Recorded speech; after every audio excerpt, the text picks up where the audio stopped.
Plus വണ്ണിൽ commerce എടുക്കാൻ ആഗ്രഹിക്കുന്ന ഒരു വിദ്യാർത്ഥിയാണ് നിങ്ങളെങ്കിൽ പ്ലസ് വൺ കൊമേഴ്സുമായി ബന്ധപ്പെട്ട കാര്യങ്ങൾ പറയുന്ന റീലാണിത്. ഇത്തരത്തിലുള്ള എഡ്യൂക്കേഷൻ അപ്ഡേറ്റ്സിനായിട്ട് നമ്മുടെ പേജ് ഒന്ന് ഫോളോ ചെയ്ത് വെച്ചോ. ഏതൊരു പ്ലസ് വൺ സ്ട്രീമിനെ പോലെയും 6 വിഷയങ്ങളാണ് പ്ലസ് വൺ കൊമേഴ്സിൽ ഉണ്ടാവും. ഒന്ന് ഇംഗ്ലീഷാണ്, ഒന്ന് സെക്കൻഡ് ലാംഗ്വേജ് ആയിരിക്കും. ഇംഗ്ലീഷും സെക്കൻഡ് ലാംഗ്വേജും 80 മാർക്കിനാണ്. കൊമേഴ്സിലും കമ്പ്യൂട്ടർ അപ്ലിക്കേഷൻ പോലെയുള്ള ചില സബ്ജക്റ്റുകളിൽ പ്രാക്ടിക്കൽ വരുന്നുണ്ട്. പ്രാക്ടിക്കൽ വരുന്ന സബ്ജക്റ്റുകളൊക്കെ 60 മാർക്കിനായിരിക്കും എന്നുള്ളൊരു കാര്യം കൂടി നിങ്ങൾ മനസ്സിലാക്കി വെക്കുക. സെക്കൻഡ് ലാംഗ്വേജ് നിങ്ങൾ ഏത് സ്കൂളിലാണോ പ്ലസ് വൺ അഡ്മിഷൻ എടുക്കുന്നത് അവിടെയുള്ള സെക്കൻഡ് ലാംഗ്വേജിൽ ഏതെങ്കിലും ഒന്ന് നിങ്ങൾക്ക് ചൂസ് ചെയ്യാൻ പറ്റും. ഹിന്ദി ഉണ്ടാവാം, അറബി ഉണ്ടാവാം, മലയാളം ഉണ്ടാവാം, സംസ്കൃതം, ഉറുദു, അങ്ങനെ ഒരുപാട് സെക്കൻഡ് ലാംഗ്വേജ് നിങ്ങൾക്ക് കാണാൻ പറ്റും. 6 വിഷയങ്ങളുള്ള കൊമേഴ്സിൽ 4 സബ്ജക്ട് കോമ്പിനേഷൻ ആണുള്ളത്. കോർ സബ്ജക്റ്റ് ആയിട്ട് അക്കൗണ്ടൻസി, ബിസിനസ്, എക്കണോമിക്സ് ഇത് 3 വരുന്നത്.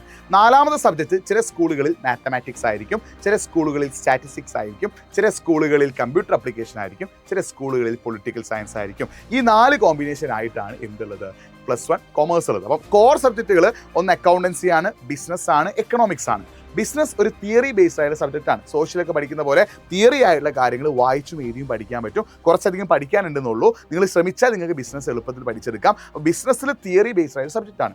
എക്കണോമിക്സിലും അക്കൗണ്ടൻസിലും തിയറിയും വരുന്നുണ്ട്, അതേപോലെ തന്നെ മാത്തമാറ്റിക്കൽ റിലേറ്റഡ് ആയിട്ടുള്ള പ്രോബ്ലംസും വരുന്നുണ്ട്. അതായത് വലിയ ബുദ്ധിമുട്ടുള്ള ചോദ്യങ്ങളൊന്നുമല്ല അക്കൗണ്ടൻസിയിലും എക്കണോമിക്സിലും ഉള്ളത്. മാത്സ് ബേസിക്സ് അറിയുന്ന, കൂട്ടാനും കുറയ്ക്കാനും ഹരിക്കാനും ഗുണിക്കാനും ഒക്കെ അറിയുന്ന ആളുകൾക്ക് ചെയ്യാൻ പറ്റുന്ന, ഒന്ന് എഫേർട്ട് ഇട്ടാൽ ഫുൾ മാർക്ക് നേടാൻ പറ്റുന്ന രീതിയിലുള്ള ക്വസ്റ്റ്യൻസ് ആയിരിക്കും മാത്തമാറ്റിക്കൽ റിലേറ്റഡ് ആയിട്ടുള്ള പ്രോബ്ലംസിൽ അക്കൗണ്ടൻസിയിലും എക്കണോമിക്സിലും വരിക. അപ്പോൾ നിങ്ങൾ ശ്രദ്ധിക്കേണ്ട കാര്യം കൊമേഴ്സിലും മാത്സ് ഉണ്ടെന്നുള്ളൊരു കാര്യം നിങ്ങൾ മനസ്സിലാക്കി വെക്കുക. അതായത് കൊമേഴ്സിൽ മാത്സ് വരുന്ന കോമ്പിനേഷൻ ഉണ്ട് എന്ന് വെച്ചാൽ സയൻസിൻ്റെ അതേ ടെക്സ്റ്റ് ബുക്ക് തന്നെയാണ് കൊമേഴ്സ് മാത്സ് പഠിക്കുന്നവരും പഠിക്കേണ്ടത്. പക്ഷേ അതിൽ എന്താണ് സയൻസിൻ്റെ അതേപോലുള്ള കട്ടിയുള്ള ടഫുള്ള ഹൈ ലെവൽ ക്വസ്റ്റ്യൻസ് ഒന്നും കൊമേഴ്സ് മാത്സിൽ ചോദിക്കാറില്ല. പിന്നെ സ്റ്റാറ്റിസ്റ്റിക്സ് ഉണ്ട്, കമ്പ്യൂട്ടർ അപ്ലിക്കേഷനാണ് പ്രാക്ടിക്കലി വരിക. പിന്നെ പൊളിറ്റിക്കൽ സയൻസ് സോഷ്യൽ സയൻസിൻ്റെ വകഭേദമാണ്. പൊളിറ്റിക്സ് റിലേറ്റഡ് ആയിട്ടുള്ള കാര്യങ്ങളാണ് അതിൽ പഠിക്കുക. ഇത്തരത്തിലുള്ള സബ്ജക്ട് കോമ്പിനേഷൻസ് ആണ് കൊമേഴ്സിലുള്ളത്. നിങ്ങൾക്ക് തിയറി നന്നായിട്ട് എഫേർട്ട് ഇട്ട് പഠിക്കാൻ കഴിയുമെങ്കിൽ കൊമേഴ്സ് റിലേറ്റഡ് ആയിട്ട് അക്കൗണ്ടന്റ് അല്ലെങ്കിൽ ACCA CA പോലെയുള്ള ജോബിലേക്കാണ് പോകാൻ നിങ്ങൾ ആഗ്രഹിക്കുന്നതെങ്കിൽ കൊമേഴ്സ് നിങ്ങൾക്ക് ഒരു ബെസ്റ്റ് ഓപ്ഷനാണ്. ഒരുപാട് കരിയർ ഓപ്പർച്യൂണിറ്റീസ് പ്ലസ് വൺ കൊമേഴ്സിലുണ്ട്. അപ്പോൾ നിങ്ങൾ നിങ്ങളുടെ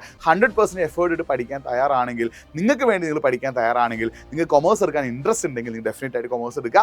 മറ്റൊരാളുടെ വാക്ക് കേട്ടിട്ടല്ല നിങ്ങൾ പ്ലസ് വണ്ണിൽ ഏതെടുക്കണം തീരുമാനിക്കേണ്ടത്.